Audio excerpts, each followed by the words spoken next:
Kecurigaan publik tentang adanya desain di mana Ridwan Kamil akan menghadapi kotak kosong atau calon independen pada Pilkada Jakarta 2024 terbukti.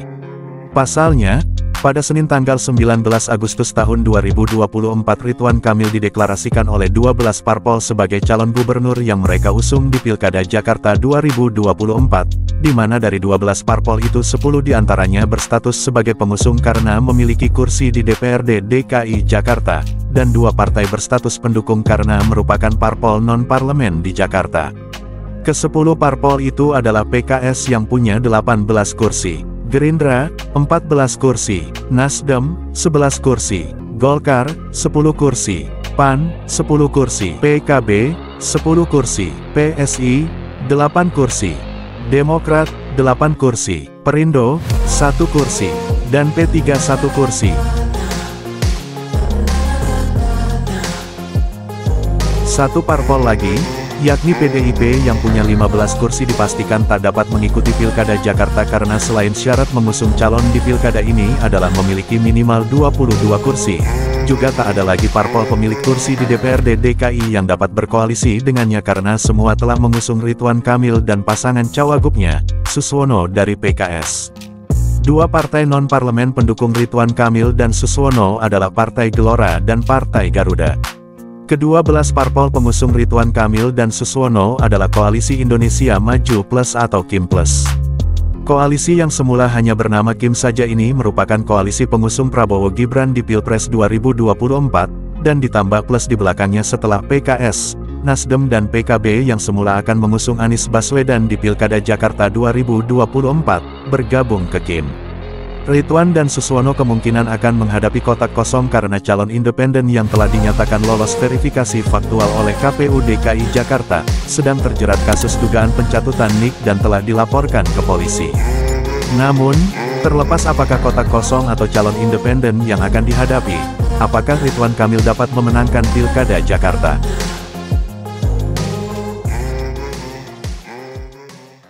Saya kira profil Pak Ridwan Kamil ini memang selalu bersemangat untuk jadi pejabat gitu kan di tempat manapun.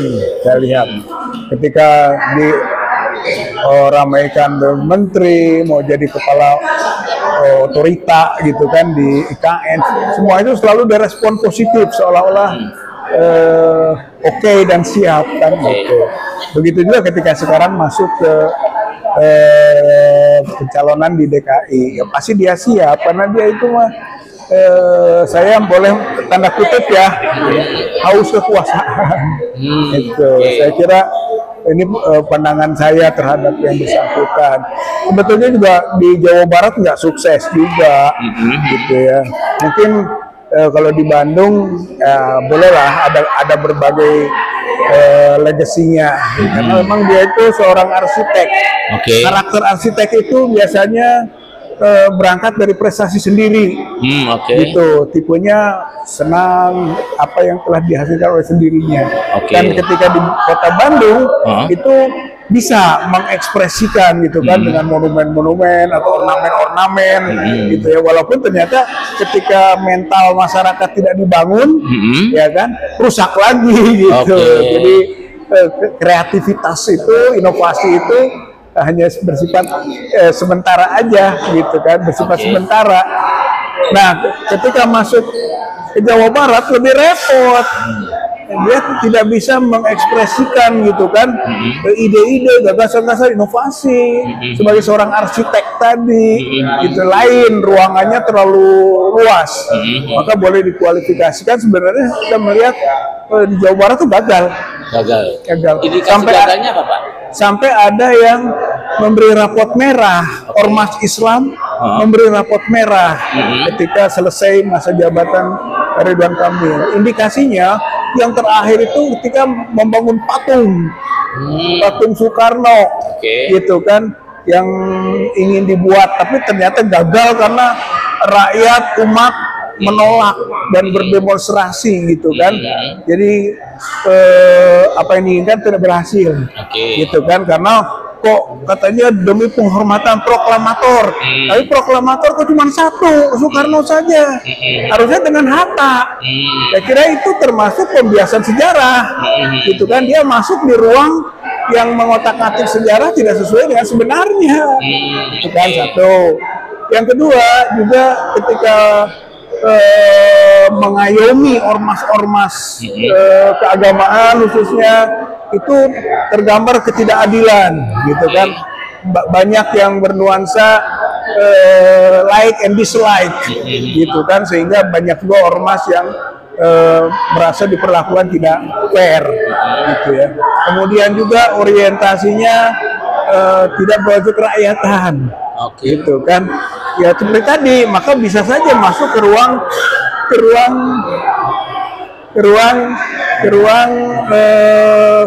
oligarki, gitu. Jadi memang tidak berbasis pada akar rumput, tapi berbasis pada kepentingan kelompok kecil penentu kekuasaan, sesuai dengan karakternya tadi yang senang berada di ruang-ruang kekuasaan, gitu.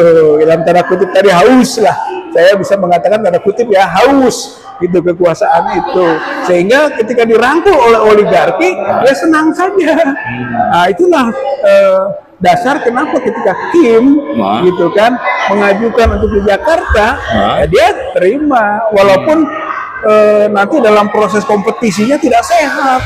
Dia nggak peduli kalau menurut saya, karena Jakarta ini kan ada nuansa-nuansa ketidaksehatan, gitu kan. Kapasitas yang ada pada Anies Baswedan lah kalau diadukan cukup kuat, tapi ketakutan oligarki itu, gitu kan, terhadap figur Pak Anies Baswedan dipotong dengan cara tidak ada partai yang bisa memenuhi syarat 20%, gitu kan. Jadi saya kira itu permasalahan sistem. Maka 20% yang awalnya presidensial threshold juga termasuk kepala daerah itu tidak sehat, dan itu adalah melanggar demokrasi. Ternyata pelanggaran demokrasi ini bisa mematikan kapasitas seseorang, dan itu kejahatan politik.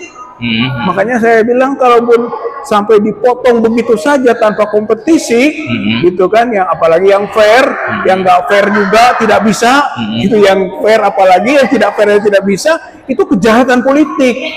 Jadi sebenarnya apa terjadi di Jakarta ini, di mana semua partai bersatu, gitu kan, mengajukan Ridwan Kamil dan siapa, gitu kan, itu kejahatan politik kalau menurut saya, gitu, karena kompetitornya bisa saya tidak seimbang. Ada yang sebut sekarang kelompok independen. Independen di tempat-tempat lain berantakan, independen di Jakarta dipelihara. Bahkan komplain-komplain kan soal pencatutan itu seharusnya jangan dilihat hanya dua dari sekian, nggak bisa. Pencatutan 2 itu merepresentasi kerja keseluruhan. Bapak sependapat nggak bahwa kalau independen ini memang sengaja disiapkan biar? Kalau menurut sengaja, saya yakin itu sengaja, karena begitu dimanja, gitu kan, dimanja oleh kekuasaan supaya tidak melawan kotak kosong, gitu. Jadi didesain kalah, mungkin mutlak kalahnya, sehingga ini punya seolah-olah representasi bagus, gitu kan. Kalau lawannya kotak kosong bisa menang kotak kosong. Kenapa Pak? Ya karena satu, Ridwan Kamil bukan orang yang populer di Jakarta, betul, gitu kan. Jadi bukan orang Jakarta dalam pengertian punya kapasitas jabatan-jabatan publik di Jakarta. Itu malah Anies kan yang sebenarnya mah kalau diadu Anies lawan Ridwan Kamil, kalah Ridwan Kamil, saya yakin. Nah karena itu maka nanti aspirasi Pak Anies itu diwakili oleh kotak kosong. Kalau misalnya nanti ternyata calon independen lolos, menurut Bapak antara Ridwan Kamil dengan calon independen itu? Oh itu independen itu korban. Maka jadi korban ya? Dikorbankan, ya korban tapi berbiaya, gitu kan, mungkin saja berkompensasi, gitu kan, tapi yang jelas bukan lawan seimbang. Jadi mungkin nggak Pak Nih pendukungnya Anies yang kecewa gitu ya, terus masyarakat Jakarta yang tidak lagi percaya sama partai politik semua nanti ketika memilih calon independen, sehingga yang menang justru calon independen, mungkin saya enggak. Kalau saya tidak percaya, karena tidak semua orang gitu kan bisa mengaspirasikan kepada daripada itu. Tapi kalau misalnya kotak kosong, wah itu keyakinan. Saya pilih kotak kosong, demi itu tidak. Tapi kalau ini daripada itu biasanya setengah-setengah, dan itu nggak akan solid. Gitu. Jadi akan tetap saja independennya mainan. Nah, Pak, kalau misalnya Ridwan Kamil terpilih jadi gubernur Jakarta, artinya kan dia representasikan oligarki. Gimana nasib Jakarta? Ya saya kira ini kan Jakarta itu sedang dikecewakan oleh perpindahan ibu kota. Betul. Gitu kan. Berarti sebenarnya suasana masyarakat dan rakyatnya gelisah. Gitu. Resah. Mungkin juga panas hati. Gitu kan. Nah, ketika nanti dipaksa dengan rekayasa menang Ridwan Kamil, rakyat belum tentu terima. Bisa terjadi keributan nggak? Bisa. Saya kira bisa, karena itu merepresentasi juga suasana hati masyarakat atau rakyat Indonesia secara keseluruhan. Itu. Maka Jakarta ini akan jadi Medan loh. Gitu. Di mana-mana juga perubahan awalnya di ibu kota. Gitu kan. Nah, sekarang ibu kota yang sudah dipindahkan ke tempat lain ini menjadi ruang terbuka untuk terjadinya pergolakan. Oh gitu. Iya, kalau menurut saya gara-gara Ridwan Kamil yang di-drop, kemudian Anies yang disingkirkan, kemudian ada calon boneka saingannya, maka sudah pasti rakyat itu api dalam sekam dulu. Tapi nanti sekamnya hilang, tinggal apinya. Jadi kalau saya punya prediksi gitu kan, bisa saja masyarakat Jakarta itu nanti berontak, Pak. Dan itu disupport oleh suasana kebatinan rakyat Indonesia yang sudah tidak menyukai dan sepakat dengan rezim Jokowi yang kepanjangan tangannya sekarang menjadi Kim plus, yaitu Ridwan Kamil. Ridwan Kamil itu boneka menurut saya, Pak. Pak, dengan kondisi yang seperti ini ya, di mana ada boneka oligarki yang sekarang justru Kim dan Ridwan Kamil, terus dibuat lagi calon untuk yang korbankan, kemungkinan ada kotak kosong. Bapak melihat politik kita sekarang ini seperti apa? Karena ada karena Pak Muslim Arbi itu pernah menganalisa begini, terbentuknya Kim ini akan membuat Indonesia nggak ada oposisi, sehingga bisa jadi akan terbentuk partai tunggal seperti di Cina, sehingga bisa jadi negara kita akan berubah seperti negara komunis di Cina. Bapak lihatnya gimana? Sangat mungkin. Satu, ini dari segi politik licik dan politik menghalalkan segala cara. Gitu. Satu itu kan catatan penting yang harus kita gariskan. Ini adalah politik menghalalkan segala cara, mau apapun reaksinya, yang penting ini sukses. Dan itu terbukti juga soal dinasti kan, gitu. Golnya Kaisang, golnya Gibran, itu menghalalkan segala cara. Maka mungkin saja sekarang cara itu digunakan juga untuk gubernur DKI kan. Itu. Nah, itu dari sisi penghalalannya ya. Dan tadi yang kedua, apa yang tadi? Iya, bahwa dengan adanya Kim plus otomatis posisi. Seperti benar. Jadi begini, kita ini kalau misalnya dengan pola koalisi partai-partai, itu sebenarnya menjadi sistem partai tunggal. Gitu kan, one party system. Sistem partai tunggal bukan berarti partainya satu. Gitu. Partainya bisa banyak, tapi berada di satu, gitu kan, dominasi kebersamaan partai. Maka jadilah one party system. Seperti juga biparty system, sistem dua partai. Itu bukan berarti cuma dua, partainya banyak, tapi bersatu akhirnya tinggal dua, gitu. Nah, yang disebut multi system party itu kalau memang real partainya banyak. Yang sekarang kita anut ya. Sekarang ini sebenarnya quasi one party system. Apa itu, Pak? Jadi sistem satu partai quasi. Palsu, karena ini rezim ini membawa ke hal-hal yang sifatnya palsu-palsu. Gitu, jazah palsu, identitas palsu, demokrasi palsu, maka sistem multipartai palsu juga. Karena yang pola-pola koalisi ini sistem parlementer biasanya, Pak Rohman. Kita sistem presidensial, ada koalisi-koalisi, maka sistem presidensial palsu. Jadi kuasi presidential system, gitu kan. Begitu juga kuasi parliamentary system, kuasi palsu-palsu. Negeri ini negeri dengan sistem palsu. Undang-Undang Dasar 45 yang disebut sebagai produk founding fathers dipalsukan. Sudah dibuat amandemen, dimanfaatkan oleh kepentingan politik untuk kekuasaan yang palsu lagi. Jadi ini luar biasa negeri kita, Pak, sedang mengalami musibah kepalsuan. Bukan kejujuran, bukan keadilan, tapi kebohongan, kezaliman, kepalsuan.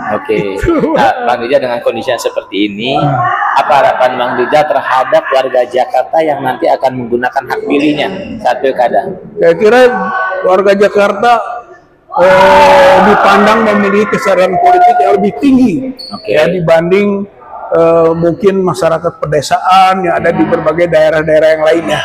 Oleh karena itu, dengan kesadaran politik yang tinggi, saya kira dia harus memilih dengan sikap yang jelas bahwa tolak Ridwan Kamil, karena itu adalah dropping dan juga bukan gubernur yang berprestasi ketika di Jawa Barat. Kalau boleh kita katakan, sebenarnya orang Jawa Barat senang saja, gitu kan, Ridwan Kamil pindah, tapi kan nggak sehat. Sebenarnya itu sama dengan senang kalau dibuang Ridwan Kamil ke Jakarta. Jadi tinggal warga Jakarta sekarang apa mau nerima buangan atau tolak Ridwan Kamil, tolak Ridwan Kamil, tolak Ridwan Kamil, kan bisa begitu warga Jakarta. Bisa. Gitu, Pak. Oke, terima kasih Bang Rija. Sama-sama, Kang Rowan. Nah, sekarang rencana terakhir.